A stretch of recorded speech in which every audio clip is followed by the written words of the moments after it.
Hey everyone, so on today's episode we're going to be asking one of the most requested videos I've ever had on my channel and one of the biggest what ifs in the entire James Bond franchise. And this is the question: what if they had made the James Bond films in book order? And we're going to dive right into that right now.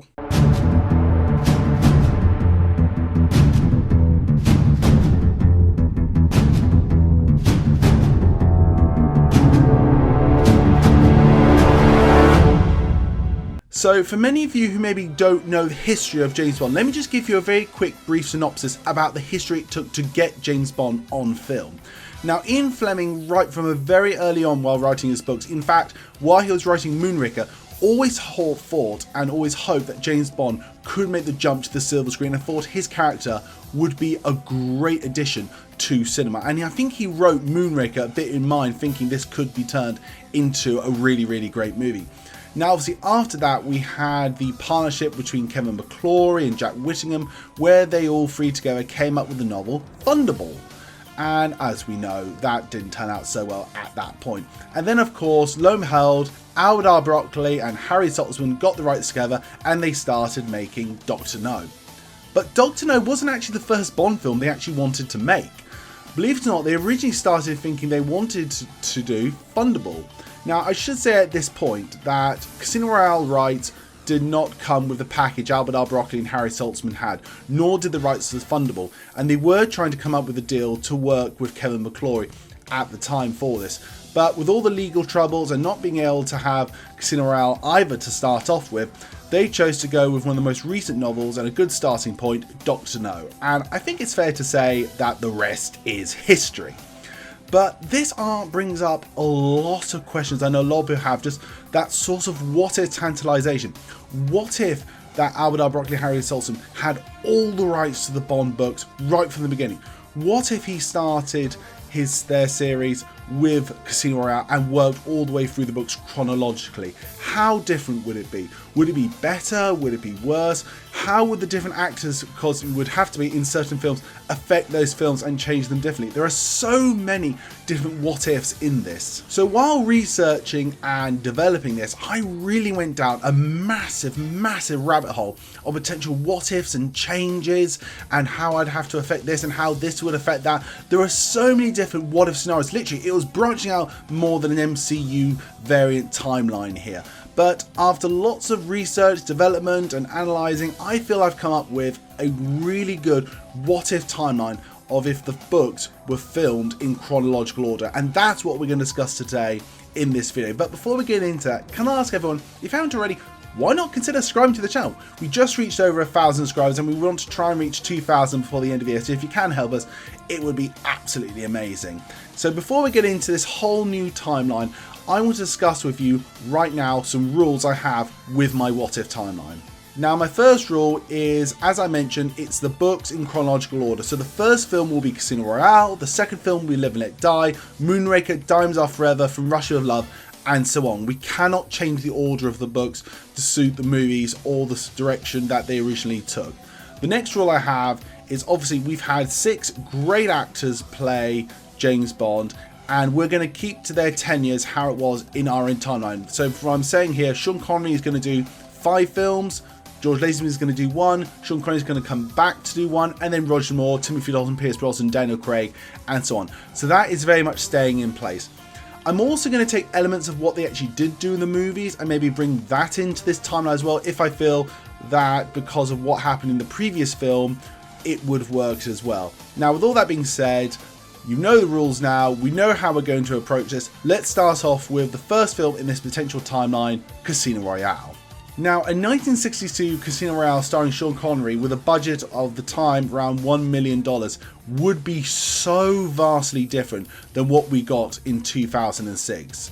Now, the first thing that really springs to my mind here is I feel this film would be very much more a darker story in the sense of what we got when we had Dr. No in 1962. It would be a lot more moodier, a lot more sort of atmosphere and tension. I feel they would have very much closely followed the book for the most part in this. Probably whittled in a few little action sequences here and there before the game and during the game like they did in the 2006 version. Now, when I think it comes to this version of Casino Royale, I think the biggest thing would come to the ending, and it would be a right smack in the... I do not feel for a second that in this adaptation Casino Royale we would have had the carpet beater torture sequence. For those who know, in the books, Bond is literally strapped naked on a chair and his somethings are hit repeatedly with a carpet beater. That just, I don't think, would have been in this film. It would have been considered too dark, too violent, even for then. I think it would have been alluded to, maybe threatened, but Bond would have escaped using his wits just before anything really bad happens. I think at this point as well, the Chief would have been killed, potentially even by, and I'll get to this in a minute, the organisation. And I think Bond would have escaped with Vesper and the story would have continued. Now, one of the big things I want to say here is in the 60s, for From Russia with Love, in our timeline, Smersh was changed to Spectre to try and keep political issues out of the equation. I feel, stealing a bit from our timeline in Casino Royale, this Lashif would be working for Spectre. He would be the banker for Spectre. And this, again, a bit like how Bond discovered through Dr. No Spectre in the first Bond film we know, Bond would have discovered Spectre through Lashif in this timeline as well. Now, I will say that we will keep to the end about Vesper betraying Bond. I think we won't have as much of a love story, annoyingly, in this version, but we would have had maybe jobs done and the girl is dead. I don't think we would have had the bitch is dead here. But we would have had that, and we would have had Bond open up to this woman and getting betrayed, and that still would be the ending of the movie. So, overall, I feel this film still would have been a massive absolute success. I mean, come on. Who isn't excited about the possibility of seeing Sean Connery in a more faithful 1960s adaptation of Casino Royale? A lot of us Bond fans out there saying, you know, of all the what-ifs out there, like George Lazenby in Diamonds Are Forever, the potential of Sean Connery in Casino Royale is right up there. Come on, it really absolutely is. I think this film, again, a bit like Dr. No, would have been an absolute massive success. I don't think it would have been maybe as big or as cinematic as what we got in Dr. No, but I still think it would be a film we'd go back on saying, wow, that's the first Bond film. What the hell are they going to follow up that with? And the answer to that is obviously Live and Let Die. Now, when it comes to Live and Let Die, I think, again, at this point, like From Russia with Love in our timeline, they were still following the books closely, and I feel that Live and Let Die would be following the books still in the second James Bond film very closely. I think we would have had Mr. Big, who would have been an agent of Spectre, not Smersh, again, following on that same pattern. And I think it would have still considered around, you know, the Pirate Gold. I think we would have had a lot of the story about Bond and Solitaire on the run and Mr. Big chasing them, the big ending in Jamaica. I don't think in this story we would have had Felix Leiter being fed to a shark, but I do think we could have had the Bond and Solitaire tied together, Frodo on across the coral reef and being bait for sharks. I still think we might have had that in this movie. Now, one of the things that really excites me about this potential adaptation of Live and Let Die is, if you will, the worldwide-ish manhunt between Mr. Big's goons finding Bond and Solitaire.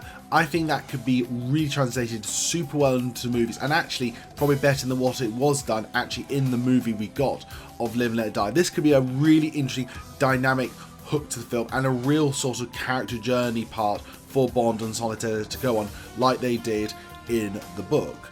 Now, I feel it would follow the exact same path that they did in the book here, keeping with the locations that they're trying to keep for this movie.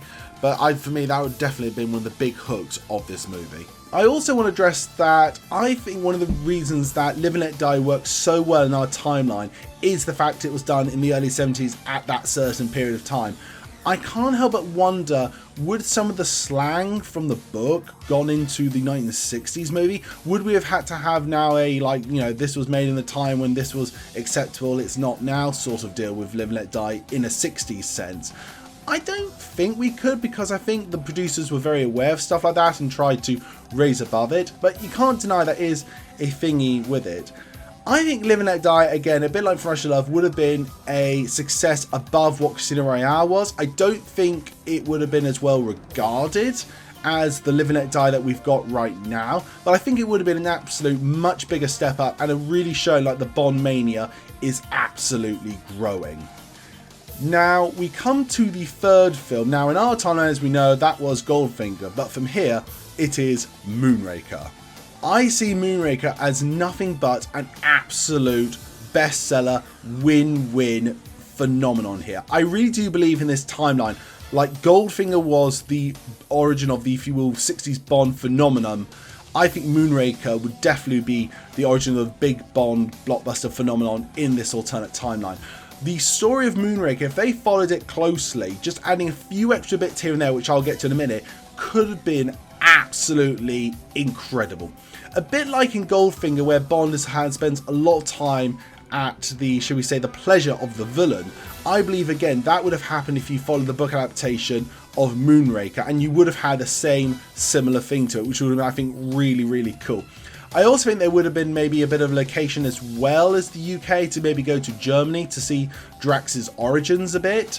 And I also think, again, a nuclear missile, instead of just, you know, destined to destroy London, but to destroy the entire UK, just amplifying the story up a little bit there, would have been absolutely incredible. What a fantastic potential 1960s version of Moonraker we could have had, and again, with Sean Connery. This film would have still introduced the Aston Martin DD5 into it. You know, we have the car chase around London. We also could have had so much more stuff down in Bristol, again in Germany. The mind, I think, boggles when it comes to the potential of the 1960s Moonraker movie. I also feel very strongly that, like in our own timeline, Goldfinger was entirely separate from what had come forward in Dr. No and From Russia with Love, and I want it to do the same here. Drax is not part of Spectre, so you're going to have Casino Royale, Live and Let Die, and a break with Moonraker. I really do feel here that these universes are aligning here, just with different films and a different perspective on them, but now we come to what would have been in our timeline, Thunderball. We now come to Diamonds Are Forever. So Diamonds Are Forever is, if I'm absolutely honest, a bit of a tricky one actually, because in a way, this one I think definitely would have had a connection to Spectre again, like Thunderball in our universe had. I feel like maybe the Mafia in Diamonds Are Forever would have been connected to Spectre at this point, potentially a Spectre agent working with the brothers here, but overall, I see this film potentially ending up a lot like the movie that we actually got right now. I see Bond, like in the novels, going through the diamond chain. I just see them after Moonraker trying to elevate it and do something bigger than what the novel did. And so for me, the idea of diamonds in the sky, lasers, just destroying everything, I think that is something still that would have been done in this time period as well as it was in our own timeline. But do you know what? With that being said, with maybe some potential better special effects and Sean Connery now at this point maybe still doing peak performance, we could have a very, very different reaction to this movie.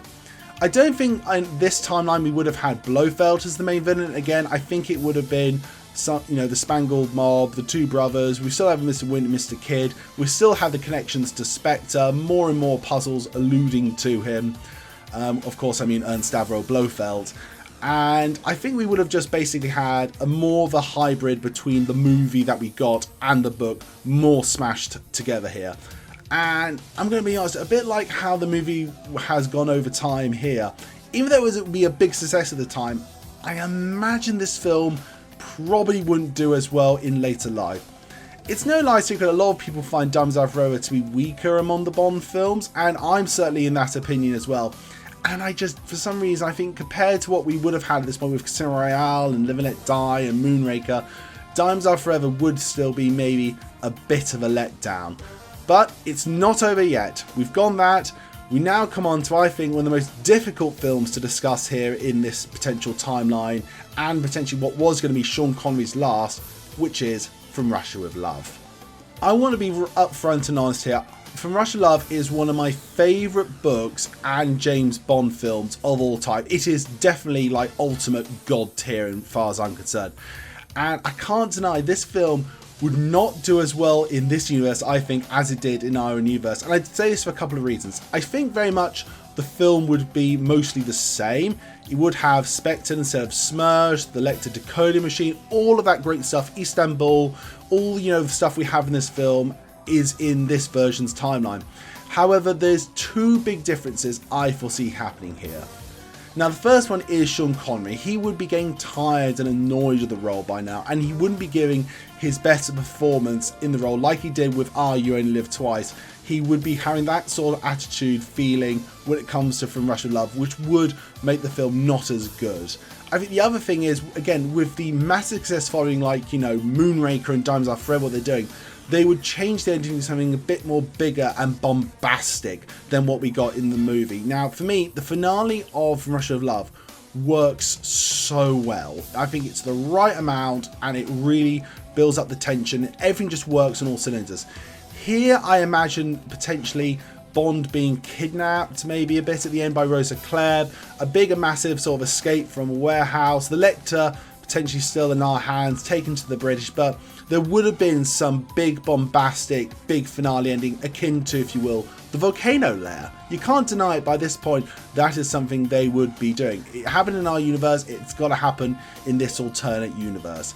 And it would be announced that Sean Connery's leaving the role here in From Russia with Love, wanting to make a change, and the overall reaction would be, this film, again, isn't considered maybe one of the all-time greats, which is a real shame in my opinion. I think it would be bogged down with, you know, straying now too far away from the source material. Sean Connery's performance, as I mentioned, wouldn't be top-notch, so it's time for a change here, and the change comes in the form of George Lazenby in his debut film, and only film in this franchise timeline, Dr. No. The Dr. No in this timeline for me is just, again, like on Her Majesty's Secret Service, we got in our timeline, God tier, and I'll tell you why. It is Peter Hunt, like he did with On Her Majesty's Secret Service, wanting to keep close to the Bond material. It's all there in the Bond book. He does that here with this movie. You've got Dr. No, you've got the Guana, you've got all the different trials that Bond has to go through in the movie, probably minus the giant squid.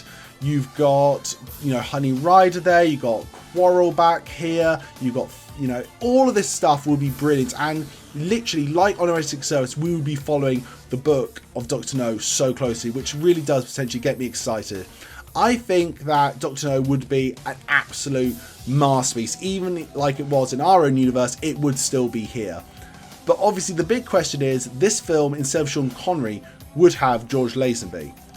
Now, I think personally this film would have been a much better film to have George Lazenby starting in comparison to On Her Majesty's Secret Service. I think people would have been much more accepting of him in this film than they probably might have been in On Her Majesty's, and I think, again, like how well it introduced Sean Connery to the role of James Bond, this film could really well introduce George Lazenby to that role. I like how in this timeline, after the bombastic ending from Russia with Love, we went back to basics with Dr. No here, and it uses it to an advantage. There's so much great stuff already in Dr. No as it is. All the really big changes, I think, here is that you are replacing Sean Connery with George Lazenby, and you're probably adding a few more things from the book, such as the guava dung, and also the trials of pain Bond has to go through, which could be just so great to watch. I really hope one day, actually, in the franchise, they use that in a movie down the line and put Bond through his paces. I certainly would if I was directing a Bond movie.